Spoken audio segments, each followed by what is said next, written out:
I was 18 years old when I got married. I belonged to a very conservative family, a Baloch family, where good daughters never say no to their parents. My father wanted me to get married, and all I said was, if that makes you happy, I'll say yes. And of course, it was never a happy marriage.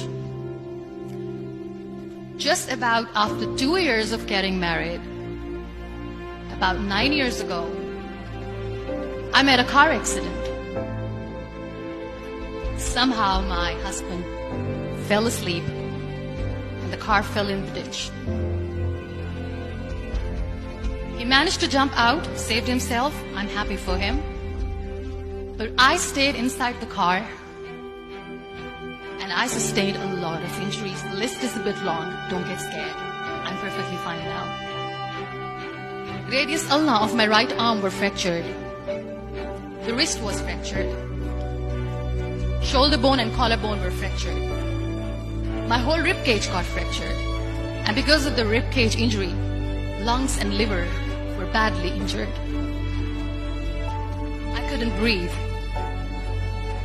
I lost urinary bowel control. That's why I have to wear the bag wherever I go.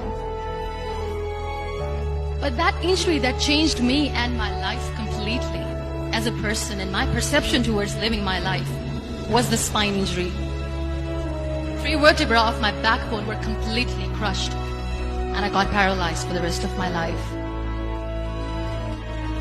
So this accident took place in a far-flung area in the outskirts of a very small province, Balochistan, where there was no first aid, no hospital, no ambulance. I was in the middle of nowhere in that hobbled car. Many people came to rescue. They gave me CPR. They dragged me out of the car. And while they were dragging me out, I got the complete transection of my spinal cord.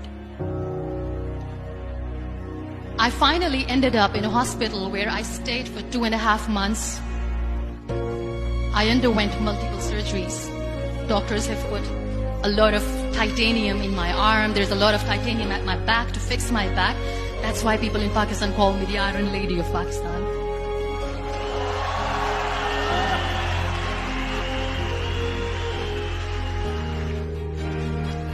Those 2.5 months in the hospital were dreadful. I will not make up stories just to inspire you. I was at the verge of despair. One day, doctor came to me and he said, well, I heard that you wanted to be an artist, but you ended up being a housewife. I have a bad news for you. You won't be able to paint again because your wrist and your arm are so deformed, you won't be able to hold a pen again. And I stayed quiet. Next day, doctor came to me and said, your spine injury is so bad, you won't be able to walk again.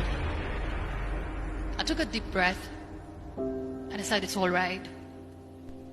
The very next day, doctor came to me and said, because of your spine injury and the fixation that you have in your back, you won't be able to give birth to a child again. That day, I was devastated. I still remember, I asked my mother, why me? And that is where I started to question my existence. Why am I even alive? What's the point of living? I cannot walk, I cannot paint, fine. I cannot be a mother. And we have this thing in our heads, being women, that we are incomplete without having children. I am going to be an incomplete woman for the rest of my life. What's the point? So my mother said to me, this too shall pass. God has a greater plan for you. I don't know what it is, but He surely has.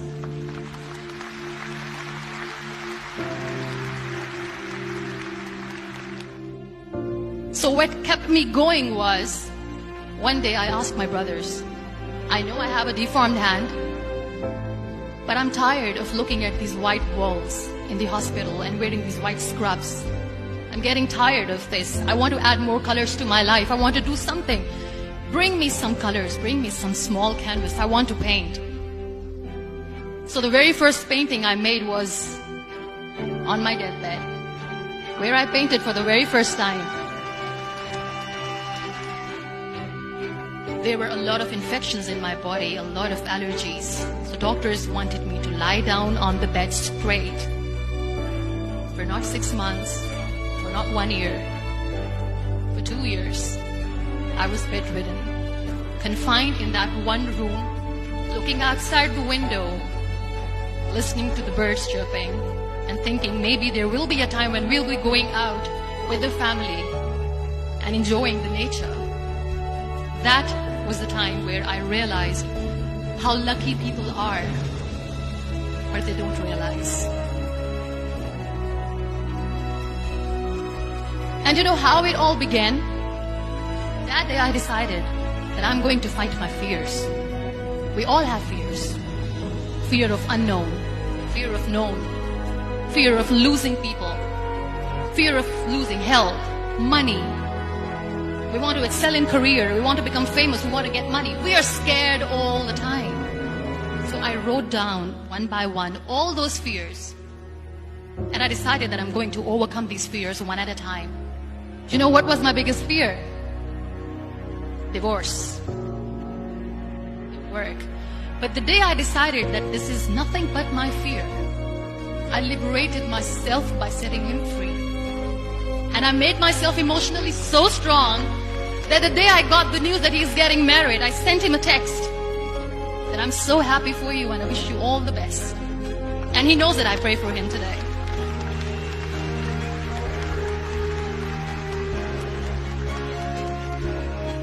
My biggest fear, number 2, was I won't be able to be a mother again. And that was quite devastating for me. But then I realized there are so many children in the world, all they want is acceptance. So there is no point of crying, just go and adopt one.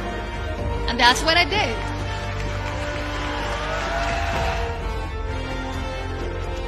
So when you accept yourself the way you are, the world recognizes you.